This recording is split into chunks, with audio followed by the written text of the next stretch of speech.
देख रहा हूँ कितने बंदर भालू है, सब अपने फल को लगा रहे हैं।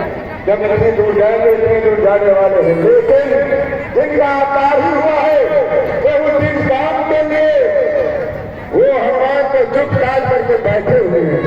हनुमान, अरे तुम्हारा तो अवतार ही हुआ है तो उस दिन रावण जी के कार्य के लिए फिर इस तरह से तुम मौन व्रत क्यों धारण किए हुए?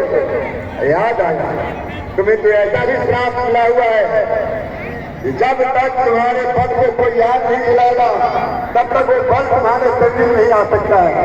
तुमने समझ लेते लाल फल समझते सूर्य नारायण के मुंह में कमी कर दिया।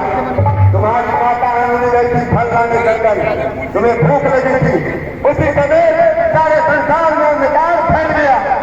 ये समाचार देवराज जी को मालूम हुआ। देवराज जी ने समझ देता कि तुमको दूर करने के लिए, अंधकार संसार का दूर करने के लिए तेरे मुंह में पैसे मार दिया, जिससे तेरा मुंह अभी भी टेढ़ा है। समस्त संसार में और हाहाकार मच गया। ये समाचार तुम्हारे पिता पवन देव सुने जो हमारे पुत्र के वो धार देश में बंद मार दिया। उन्होंने अपने देश को रोक दिया। जब हवा बंद हो गया तो सारे संसार के जीव जंतु मरने लगे, सारे देवता त्राय त्राय करने लगे। तब जाकर के समझ देवता ने तुम्हारे पिता से विनती की। पवन देव ने प्रसन्न होकर के कहा जब तक मेरे पुत्र को आप अपनी अपनी शक्ति देकर अभी नहीं करेंगे तब तक मैं अपना पेट नहीं छोड़ूंगा। तो तुम्हारे पिता पवन के प्रार्थना पर समझ देवताओं ने तुम्हें शक्ति दी। भगवान विष्णु ने शक्ति दी। भगवान शंकर ने सारी शक्ति की टूटी तुम्हें देंगे। और ब्रह्मा ने अपने दंड की शक्ति दी, इन्होंने अपने पंच की शक्ति दी। वरुण, कुबेर, अग्निदेव, ये सारे देवता मिलकर तुम्हें शक्ति देंगे। तुम इतने बड़े बलवान हो गए कि तुम्हारे शरीर में बल का था नहीं। तुम तुम्हारे चट्टानों में जाकर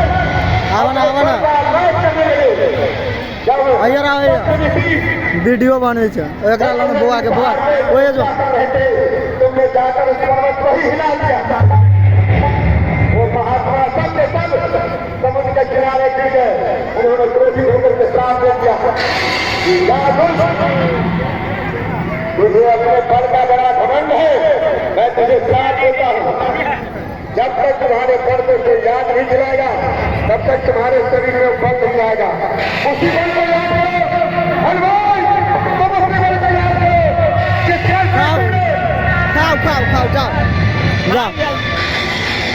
जिस फल से तुमने सूरज को ग्रास किया, जिस फल से तुमने पहाड़ों और चट्टानों में तोड़ा, उसी फल को याद करो।